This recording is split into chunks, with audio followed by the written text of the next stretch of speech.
तो हल्के मनुष्य और ऊंचे मनुष्य की पहचान क्या कि उससे बात करो और उसका अंत कहाँ आता है। अंत अगर संसार में छोड़ देता है तो चाहे कितना भी बड़ा है हल्का आदमी। जयराम जी की ये ऐसा है, वो बहुत अच्छा है, वो खाने जैसी चीज है, उसकी औरत ऐसी, इसका फलाना। जहाँ अंत आ गया राग में और द्वेष में तो समझो विपत्ति बढ़ी। और जहाँ अंत आ गया वाणी का, बात का निचोड़ आ गया कि भाई संसार है कुत्ते की पूंछ जैसा। इससे तो राम जी के पिता भी रोते हुए गए, तो आप और हम क्या ले जाएंगे।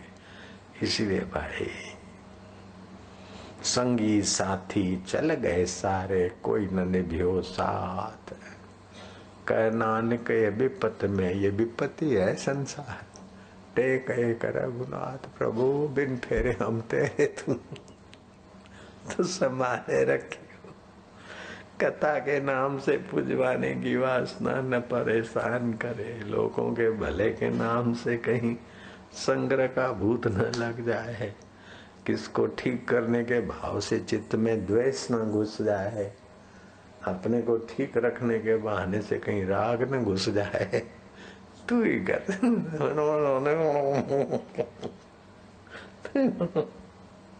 करना तो समझो आपको संपत्ति मिल रही है। मैं ये करूंगा, मैं डॉक्टर बनूंगा, मैं वकील बनूंगा, मैं दुनिया को सुधार दूंगा। आप विपत्ति को बुला रहे। मैं ऐसा करूंगा, ऐसा बन जाऊंगा, ऐसा कर जाऊंगा, ऐसा करने के बाद ऐसा फिर आराम से जीऊंगा। आप विपत्ति को बुला रहे। जगत में और आराम, अरे राम में आराम है, अभी तू लेते जा भैया। फिर किसने देखी ये कनासे होंद कनासे पो अलग थी वेंदासे पो आराम सैकड़ो बंगलो वठदासे, वो गाड़ी वठदासे, बस वो सत्संग में बिंदासे, भजन करनासे। नहीं भांजे, अभी एक कृष्ण निहत्था पूरी सेना को भारी है।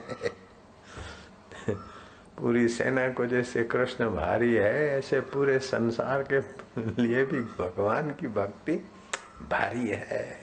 संसार के राग द्वेष की दुखों की ऐसी तैसी कर देगी तो भगवान की प्रीति कर दे। भजताम प्रीति पूर्वकम ददामी बुद्धि योगम तम। जो प्रीति पूर्वक भजता है। अपन लोग खैर आप तो प्रीति पूर्वक भजते होंगे, हमारे जैसे स्वार्थी टट्टू भगवान को स्वार्थ से भजते हैं। आप तो खैर प्रीति पूर्वक भजते हैं। जो स्वार्थ से भजते वे स्वार्थी टट्टू माने जाते।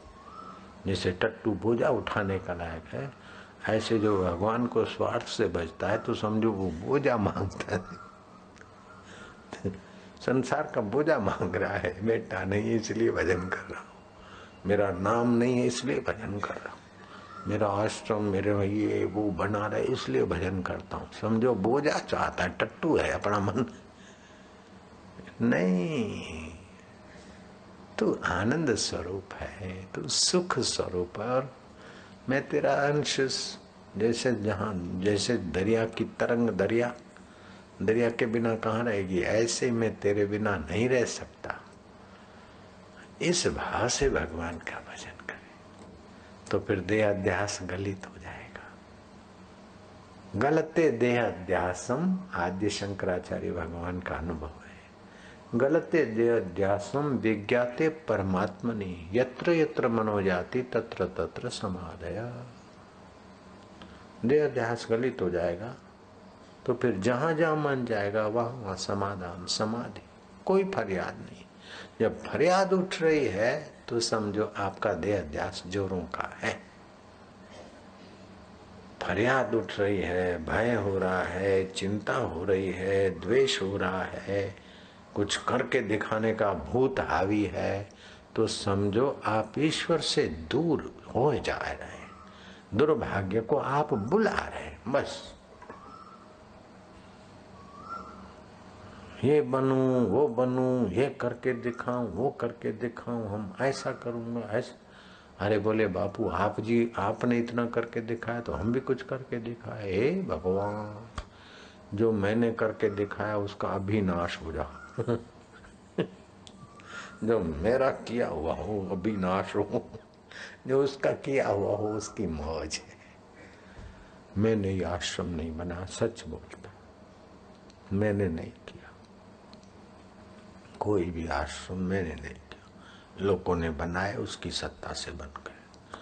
व्यवहार में कहना पड़ता कि बापू का आश्रम, और मेरी जिम्मेदारी हो जाती, थोड़ा इधर उधर देखभाल हो गया तो हो गया, बाकी मेरा आश्रम, मेरा शरीर मैंने नहीं बनाया तो मैं आश्रम कैसे बना सकता हूँ? मेरा शरीर भी उसी की लीला है। आपने तो अपना शरीर बनाया होगा, आप समर्थ हैं, लेकिन मैं बाबा मेरे बाल में नहीं बना सकता, मेरे बाल में नहीं उगा सकता, ये उसकी व्यवस्था है ना। ये मेरी मुझ उगे ऐसा मैं करूं तो नहीं उगेगी, उसकी व्यवस्था है परमेश्वर की। और वो मेरा पक्का यार हो गया, इस बात से राजी रहता है।